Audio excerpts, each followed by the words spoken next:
This is Radio Taiwan International.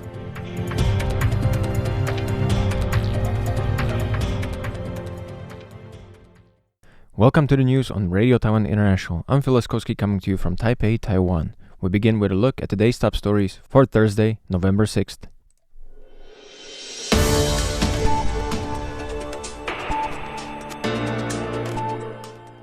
Belize Ambassador sees growing opportunities in Taiwan-Belize ties. Taiwan Institute of Economic Research upgrades Taiwan's 2025 growth forecast to 5.94%, may exceed 6%. And Beijing denies nuclear tests after Trump's accusations, urges US to honor CTBT. But first, today's top story. Belizean Ambassador of Taiwan, Katherine Vanessa Meighan, has started her appointment with a focus on bilateral trade and investment. Ambassador Meighan assumed the post in September and presented her credentials to President Lai Ching-te at the presidential office.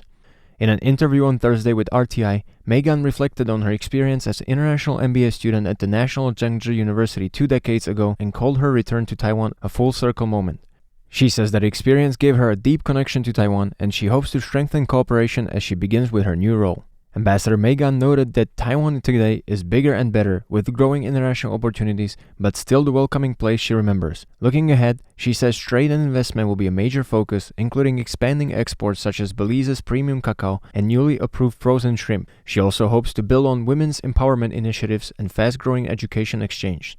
I'll tell you that 20 years ago when I came, there were 2 scholarships holders from Belize. Now there are 64 that came in September of this year.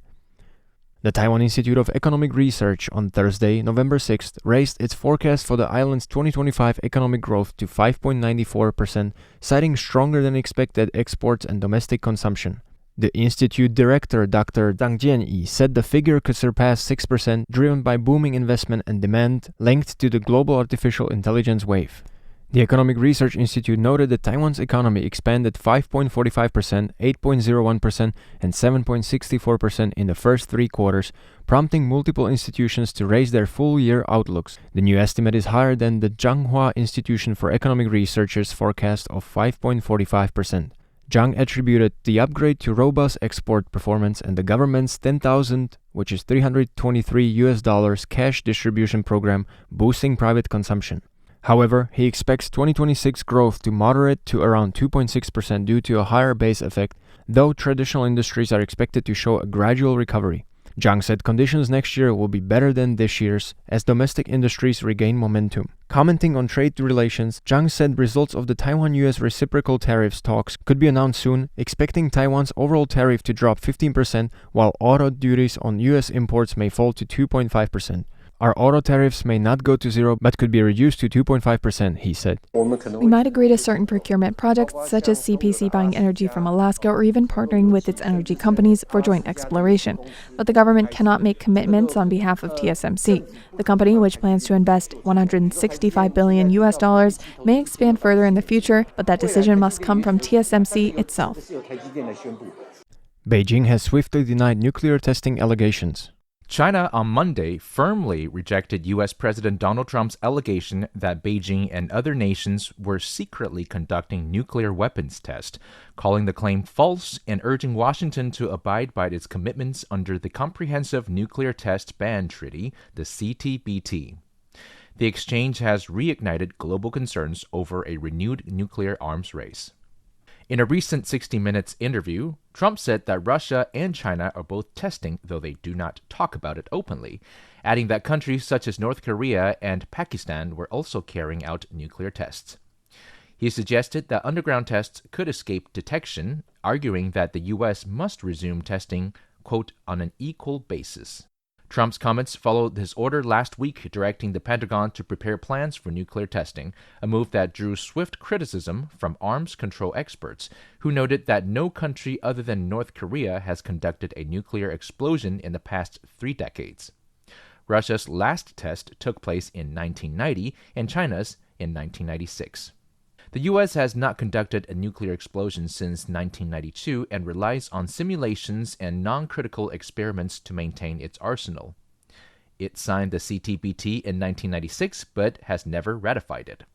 Energy Secretary Chris Wright later clarified on Fox News that the planned U.S. activities are, quote, system tests, not nuclear detonations.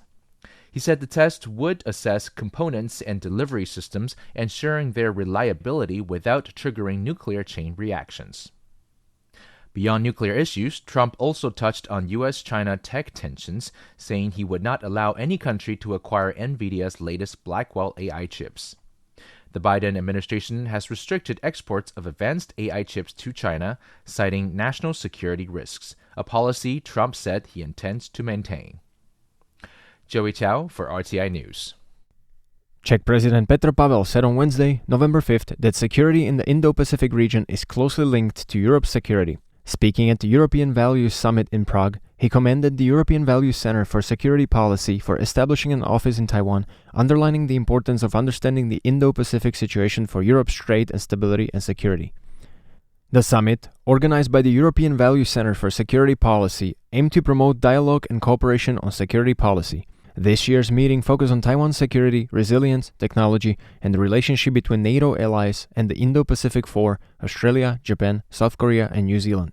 Experts from Taiwan, Japan, South Korea, Germany, and the United Kingdom also attended. In his address, Pavel highlighted the European Values Center for Security's policy's roles since its founding in 2005 in defending freedom, democracy, and the rule of law through public awareness and expert analysis. He noted that after Russia's annexation of Crimea in 2014, the center was among the first to warn about Russian disinformation and hybrid warfare.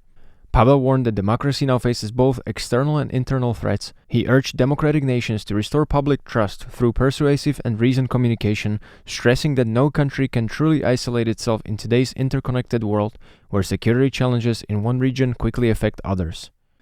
American political commentator and columnist for the New York Times, Thomas Friedman, is advising Taiwan to adopt a hedgehog-like stance to deter China from aggression while maintaining cooperation, peace, and a low profile as it develops its economy and technology. The three-time Pulitzer Prize-winning commentator spoke via video at the 2025 Global Views Leaders Forum this Wednesday, November 5th, also stating that the era of unwavering United States support for Taiwan ended when President Donald Trump took office. This Thursday, Defense Minister Wellington Koo responded saying that Taiwan has a consensus with the US on the direction of its self-defense capabilities, focusing on ensuring peace through strength, and that Taiwan has continued developing accordingly. Wellington Koo added, "The United States is not only assisting us in strengthening our defense capabilities, but also working with like-minded countries in the Indo-Pacific region to jointly enhance our collective deterrence capabilities, using strength to ensure peace. I think this remains the unchanging policy direction of the United States."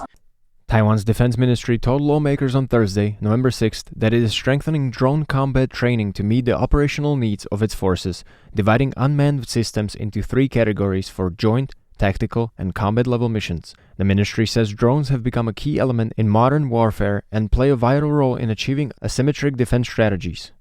The ministry says joint-level drones are used for long-range surveillance and strike missions across sea and airspace, while tactical drones focus on identifying enemy naval and landing targets and supporting coastal operations.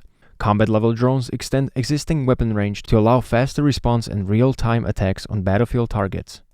To support these functions, the military has established dedicated drone training centers for the Army, Navy, Marine Corps, and Air Force.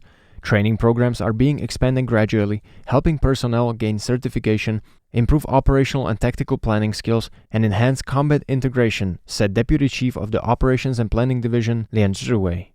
The Defense Ministry added that it formed the Defense Innovation Office in 2024 to work with domestic and foreign firms on equipment procurement. Under the principle of domestic production first, complemented by military and commercial purchases, Taiwan aims to shorten acquisition timelines and develop indigenous capabilities in imaging, anti-jamming, and control systems for future combat needs. Thanks for joining me for the news. I'm Phil Leskowski. Stay tuned for another 50 minutes of English language features brought to you by Radio Taiwan International.